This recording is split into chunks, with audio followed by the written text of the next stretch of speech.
welcome back to another episode of Build with the Plan. I'm Coach David here. Today I want to talk about something that is very, very simple, yet probably the hardest thing to wrap your head around when it comes to growing your business. And that thing is, the hardest thing to do is to break out of your old habits. That's right. The habits that got you to where you are. If you've been in business for any length of time, then you have developed habits to help you run your business, and they got you where you are now. But here's the key though. If you want to get to the next level, you're going to have to change some of those habits. And the biggest challenge when you are trying to grow like that is yourself. It's your old habits. It is so easy to fall into those old habits. Now, when I was running my business in the past, I ran it for over 25 years. So I had these ingrained habits because that was how many of you said, oh, why don't you try this? Why don't you try that? And your immediate answer is going to be, I know what's best. I've done this to get where I've gotten. This is the best way to do this. If you've said any of those answers to someone that was challenging you to change, then those are the old habits that are holding you back. That's what I'm talking about. The biggest challenge for you to get to the next level isn't learning a new strategy or having a plan. It is yourself.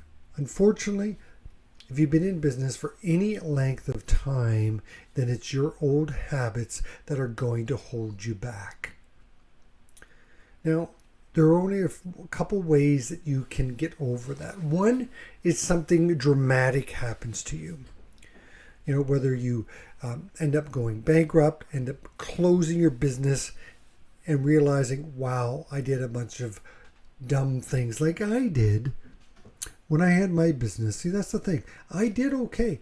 I grew my business. It was successful to a point, but I always hit the ceiling. I couldn't get past that ceiling. I never experienced that financial and time freedom that I was shooting for. So what happened to me was something catastrophic. I burned myself out, and that was the big change in my life, or the big event in my life that got me to think differently.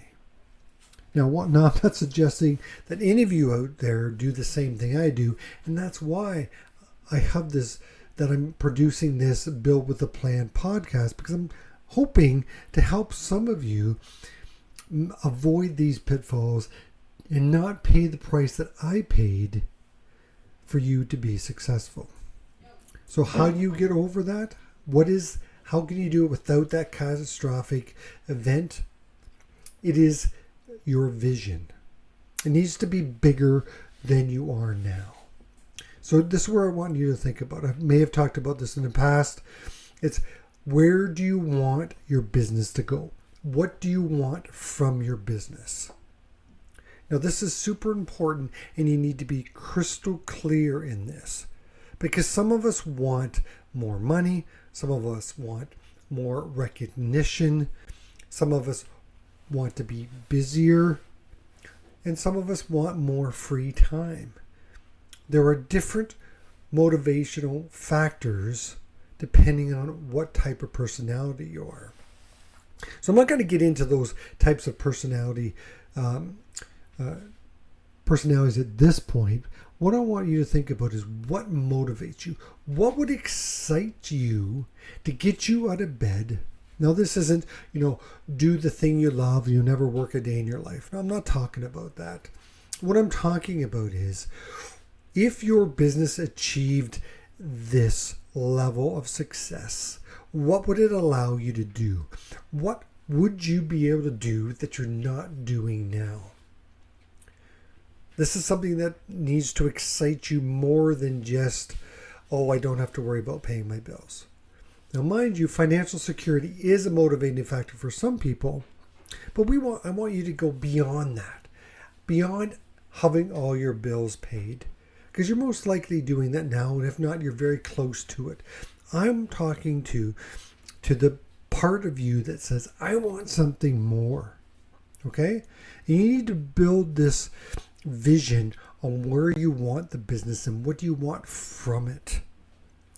And why this is so important is because this is going to be your motivator.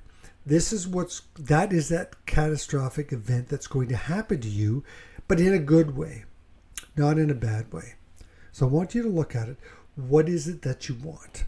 And what is your take-home pay? What are you driving? What does excite you? Is it the travel?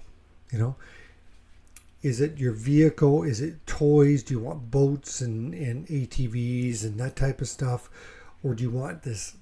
Do you want to collect cars? I don't know what it is that you want, but that's for you to decide. And once you've created that vision for yourself, that is what you lean on when you want to start changing those habits. And it does take time to change habits. Reading a book, reading different books that can help you, business books, strategies, finding yourself either a mastermind group to be part of or an accountability partner or even a coach.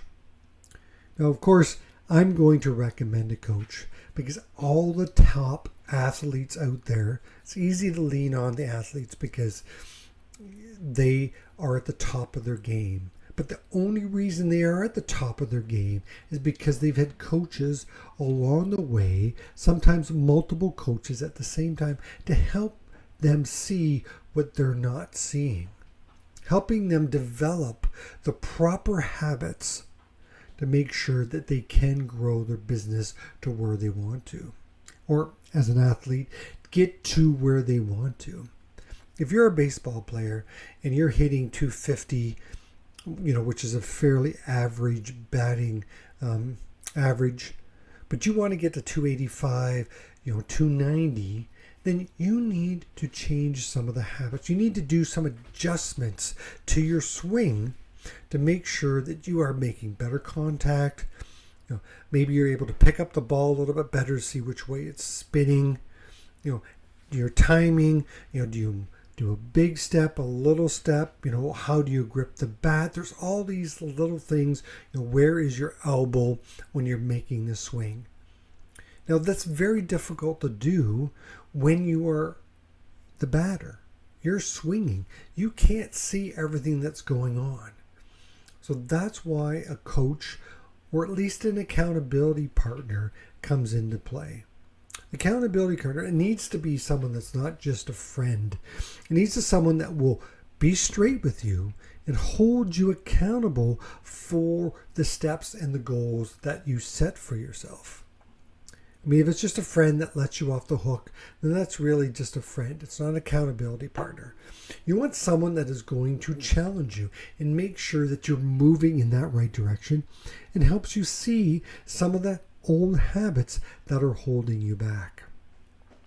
And I know I'm spending a lot of time on this because this, there's probably millions of personal growth books out there and lots of gurus. And of course, Tony Robbins has made millions, if not billions of dollars from helping people change their habits.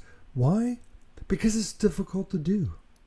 But the main key thing is you need to have a vision, something that motivates you more than where you are now. Because if it's not motivating you, then you're not going to change your habit. You're just going to keep doing what you're doing. So let's not let it be, a catastrophic event. I know I'm making a big deal about that, like an event that shakes your world like it did with me. Let's create something more positive, a bigger vision for yourself and for your business and perhaps your family. What you could do for your family, and maybe it isn't just your family. Maybe though everyone's looked after. Maybe you want to help people outside your family. Whatever it is that motivates you, that's what you need to figure out, create it, write it down, and have it so that you can look at it on a regular basis because there's going to be times you're going to start moving along, you start making some of those changes, and then you're going to slip into an old habit, or you're going to question yourself. Do I really need to do this? That's when you review your vision and go, is this decision going to get me closer to that vision, or keep me where I am, or take me away from it? That's really all you need to do. Will this help me get closer to that vision? And that's really what you need. You need something that you can look at to work towards. And once you've got that personal vision of what you want the business to look like, now you can create a vision. That's why people do create vision statements for their business, so they can share with all the staff, so people know that they're all going in the same direction. But right now, I want you to focus on yourself. I want you to start with the vision, figure out where you want to go with the business, what you want from it, and that's going to be your catalyst for change. Because believe me, if you don't make changes, then you're going to hit that glass ceiling like I did, and you won't be able to get past it. So hopefully you found this interesting. Please like and share and let people know about these podcasts. I don't really have any advertising, so the only way this will grow is if you let people know about it. And if you have any questions, please, drop them down below.